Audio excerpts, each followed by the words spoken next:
सभी मित्रों को मैं पीसी यादव अपने एकेडमी प्लेटफॉर्म पर पुनः अभिनंदन करता हूं। आज हम जिस विषय की चर्चा करने वाले हैं वह विषय जो हमारा प्लेटफॉर्म सोशल स्टडीज से संबंधित है, लेकिन इसी प्लेटफॉर्म पर हम आपको सामान्य हिंदी से संबंधित भी प्रश्न हल कराएंगे। सामान्य हिंदी की जो आपको बुनियादी समझ होनी चाहिए वो हम कराएंगे।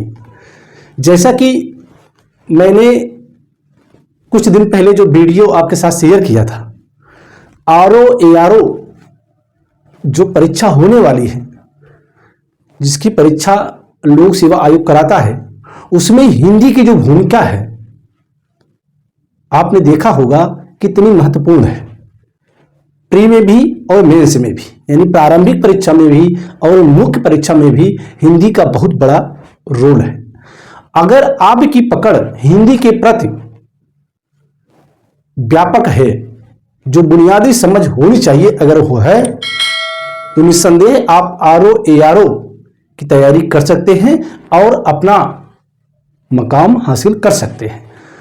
तो आज RO-ARO की जो प्रारंभिक परीक्षा है उसमें जो 60 नंबर का सामान्य हिंदी का पेपर होता है, उसी से संबंधित हम जो उसमें विलोम शब्द है, पर्यायवाची शब्द है, विशेषण और विशेष है, अनेक शब्दों के लिए एक शब्द है, वर्तनी अशुद्धि है, आदि उन्हीं में से हम चर्चा करने वाले हैं। अनेक शब्दों के लिए एक शब्द, अनेक शब्दों के लिए जो एक शब्द है, इसमें आप ये देखते होंगे कि कुछ ऐसे भी हैं जो पैटर्न पर आधारित हैं।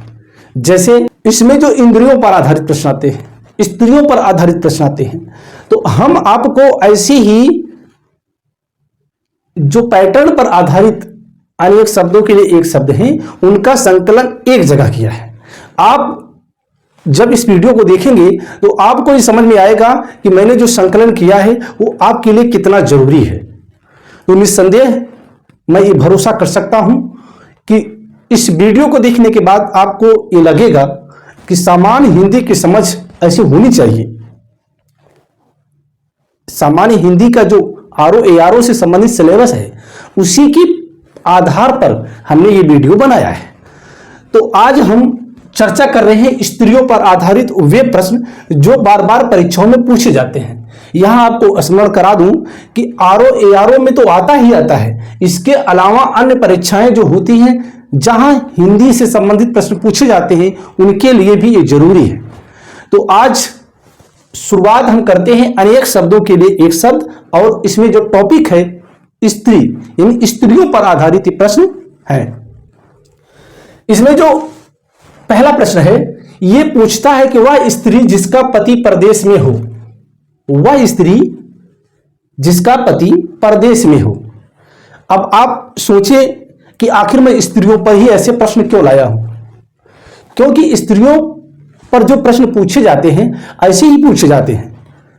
तो पहला है वह स्त्री जिसका पति परदेश में हो, यानी वह स्त्री जिसका पति कहां हो, परदेश में हो, यानी उसके साथ ना हो। तो उस स्त्री को क्या कहा जाता है? तो वहां आपको 4 विकल्प रहेगा। उन 4 विकल्पों में से एक विकल्प आपको सही पर टिक लगाना है।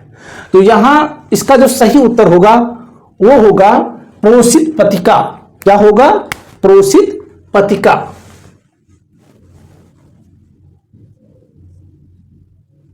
प्रोषित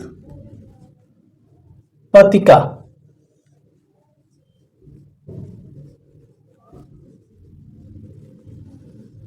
यहां प्रोषित का तात्पर्य प्रवास से है। जैसे जब पति प्रदेश में है तो वो प्रवास कर रहा है, यानी कुछ समय बाद तो आएगा लेकिन अभी उसके साथ नहीं है। वो स्त्री जो है, जो वो नायिका है, उसके साथ उसका पति नहीं है। तो वह स्त्री जिसका पति प्रदेश में है वो कहलाएगी प्रोषित पतिका। दूसरा जो प्रश्न है वह यह पूछता है कि वह स्त्री जिसका पति परदेश जाने वाला हो, वह स्त्री जिसका पति परदेश जाने वाला हो। इसका उत्तर क्या होगा? यहां परदेश में है, यहां जाने वाला है। तो इसका सही उत्तर होगा प्रवतस्य पतिका।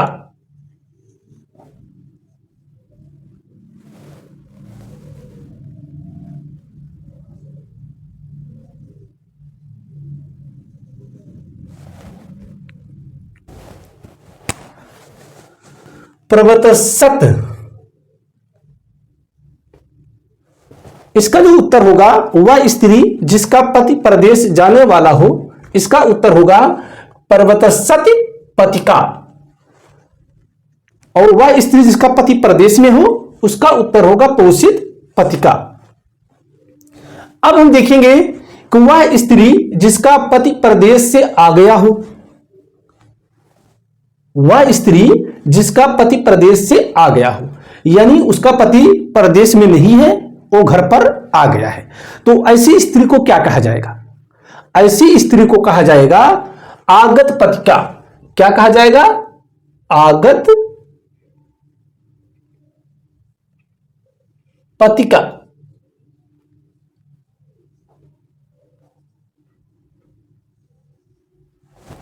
वह स्त्री जिसका पति परदेश से आ गया हो, वो कहलाएगा आगत पतिका।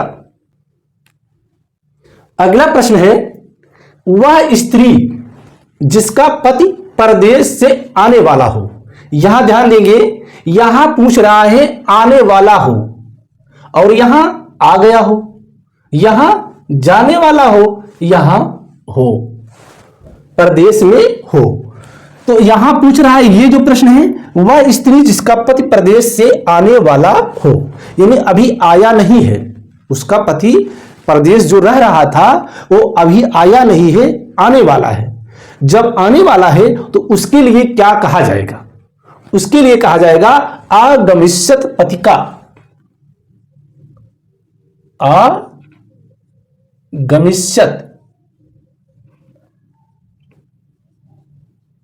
आगमिष्यत पतिका।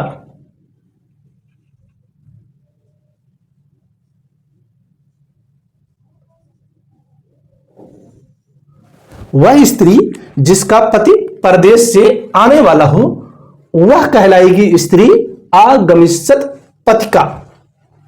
तो यहां 1 2 3 4 प्रकार की स्त्रियां हुई। वह स्त्री जिसका पति परदेश में हो, वो कहलाएगी प्रोषित पतिका। वह स्त्री जिसका पति परदेश जाने वाला हो, वो कहलाएगी प्रवतसत पतिका। वह क्या कहलाएगी? प्रवतसत पतिका। और जो तीसरा है, वह स्त्री जिसका पति परदेश से आ गया हो, वह स्त्री जिसका पति परदेश से आ गया हो, वो कहलाएगी आगत पतिका। क्या कहलाएगी? आगत पतिका। और चौथा है, वह स्त्री जिसका पति परदेश से आने वाला हो, वो कहलाएगी आगमिष्यत पतिका। तो इस प्रकार 4 स्त्रियां हुई। अब स्त्रियों पर आधारित और प्रश्न है। ये स्त्रियां वे थी जिनके पति या तो परदेश में थे, या तो आने वाले थे, या तो आ चुके थे, या जाने वाले थे। अब इसमें वह स्त्री जो नवविवाहिता है, नवविवाहिता स्त्री है, उसको क्या कहा जाता है? ऐसी स्त्री जो अभी अभी उसका विवाह हुआ हो, वह किस नाम से जानी जाती है? उसको सामान्य हिंदी की भाषा में क्या शब्द, उपयुक्त शब्द दिया जाता है? तो वह स्त्री जो नवविवाहिता है, उसको कहा जाएगा नवोढ़ा। क्या कहा जाएगा? नवोढ़ा। यहां आप ये देखेंगे, अगर इसका संधि विच्छेद करें तो नव धन ऊढ़ा, इसका होगा नव धन ऊढ़ा। नवधन ऊढ़ा। ऊढ़ा का अर्थ क्या होता है? ऊढ़ा माने होती है स्त्री। क्या होती है? स्त्री।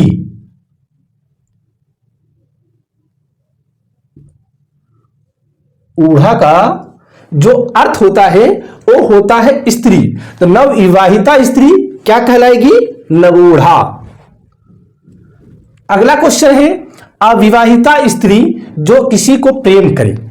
यानी ऐसी स्त्री जिसका विवाह नहीं हुआ है पर वह किसी से प्रेम करे, तो ऐसी स्त्री क्या कहलाएगी? ऐसी स्त्री जिसका विवाह ना हुआ हो और वो किसी से प्रेम करे तो ऐसी स्त्री कहलाएगी अनूढ़ा। क्या कहलाएगी? अनूढ़ा।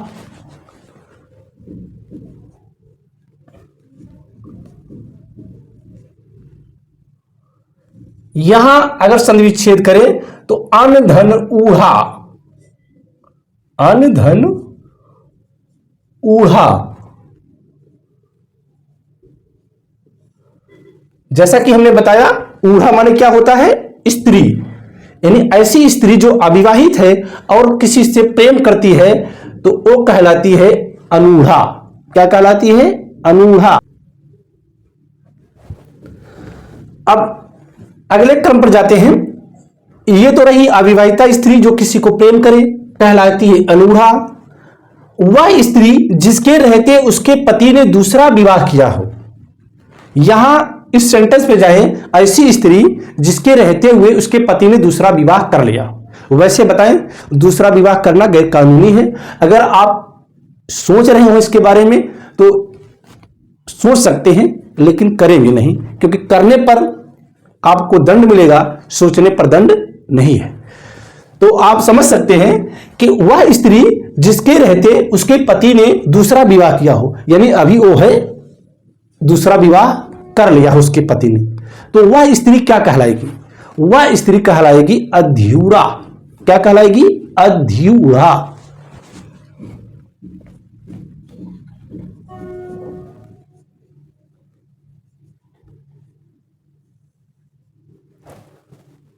अध्यूरा। इसका संधि विच्छेद अगर करें तो होगा अधि धन ऊढ़ा। अध्यूरा, अध्यूरा। वह स्त्री जिसके रहते उसके पति ने दूसरा विवाह किया हो वो कहलाती है अध्यूरा। अब अगले क्रमांक पर देखते हैं। वह स्त्री जो अपने प्रेमी से कहीं मिलने जाए। इस क्रम को छोड़कर के हम पहले इस पर आते हैं, इसको हम बाद में बताते हैं। वह नायिका जिसका नायक किसी अन्य स्त्री से प्रेम करे।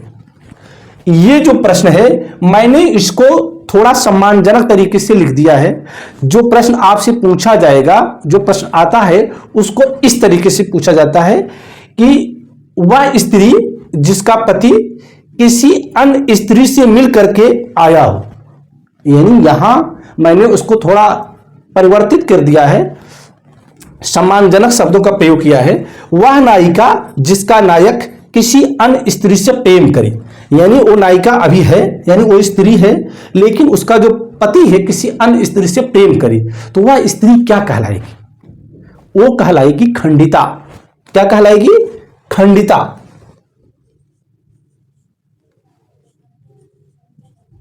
आप लोगों ने यह सुना होगा, जैसे कोई स्त्री किसी जो बुजुर्ग हो, पिता हो या कोई भी हो, जब उनके समक्ष वह प्रणाम करती है तो वो उसको आशीर्वाद के रूप में क्या कहते हैं? अखंड सौभाग्यवती भव। ये आपने सुना होगा और देखा भी होगा कि अखंड सौभाग्यवती क्यों कहा जाता है? अखंड सौभाग्यवती इसलिए कहा जाता है, यहां आप देखें खंडिता है। खंडिता का मतलब ऐसी स्त्री जिसका पति किसी अन्य स्त्री से प्रेम करे, तो वो कैसी स्त्री है? खंडिता है। तो इसीलिए कहा जाता है अखंड सौभाग्यवती भव, यानी आपका पति अखंड हो, यानी वह पति किसी अन्य से प्रेम ना करता हो, तभी तो खंडिता नहीं होगी, अखंड होगी। तो इसीलिए जो आशीर्वाद के रूप में कहा जाता है अखंड सौभाग्यवती भव। आपने महाभारत का सीरियल देखा होगा, उसमें द्रौपदी जब भीष्म पितामह से प्रणाम करती हैं तो वो क्या आशीर्वाद देते हैं? अखंड सौभाग्यवती भव। अखंड सौभाग्यवती का तात्पर्य यही है कि आपका जो पति है, यानी आपका जो जीवन साथी है, वो खंडित ना हो, यानी वह किसी अन्य से प्रेम ना करता हो। आगे देखते हैं, वह स्त्री जो गुस्सैल हो।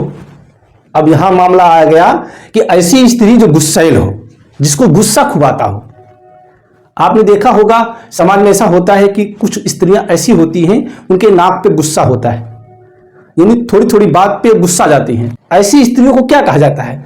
ऐसी स्त्रियों को कहा जाता है भामिनी। क्या कहा जाता है? भामिनी। भामिनी यानी ऐसी स्त्री जो गुस्सैल हो, यानी जिसको गुस्सा अधिक आता हो, तो वो कहलाती है भामिनी। अब हम देखते हैं वह स्त्री जो अपने प्रेमी से कहीं मिलने जाए। मैं इसको जानबूझ के छोड़ दिया था, अब आप समझेंगे कि क्यों छोड़ दिया था। वह स्त्री जो अपने प्रेमी से कहीं मिलने जाए, यानी आप प्रेमी प्रेमिका का प्रश्न तो जानते ही हैं, मतलब प्रेमी से वो मिलने जाती है कौन? स्त्री। तो उसको क्या कहा जाता है? यानी वह स्त्री जो अपने प्रेमी से कहीं मिलने जाए नियत स्थान पर, तो उसको किस संज्ञा से विभूषित किया जाता है? तो वो संज्ञा है अभिसारिका। क्या कहा जाता है? अभिसारिका।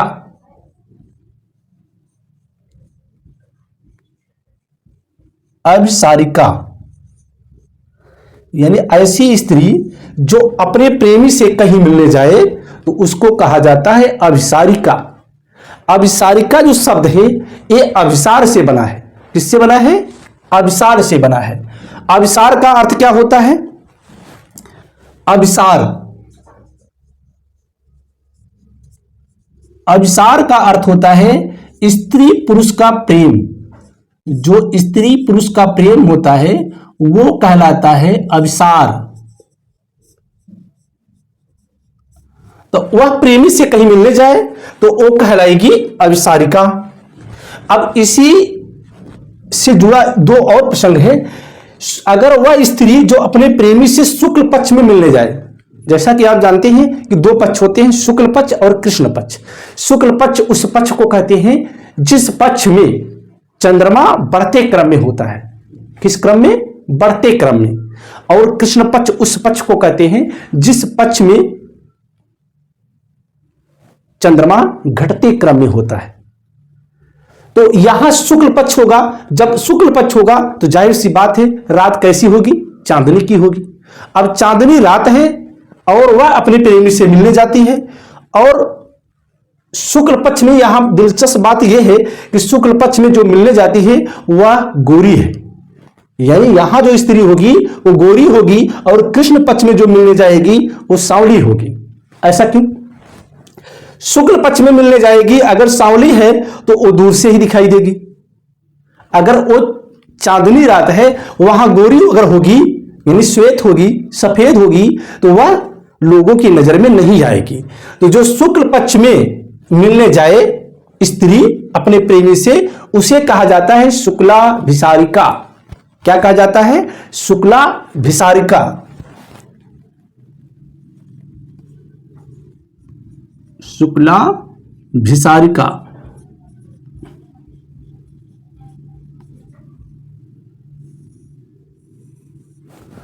और जो कृष्ण पक्ष में मिलने जाए, पक्ष कृष्णा है यानी रात अंधेरी है और वह सांवली है, तो वो मिलने जाती है तो उसे कहा जाएगा कृष्णा भिसारिका। कृष्णा भिसारिका।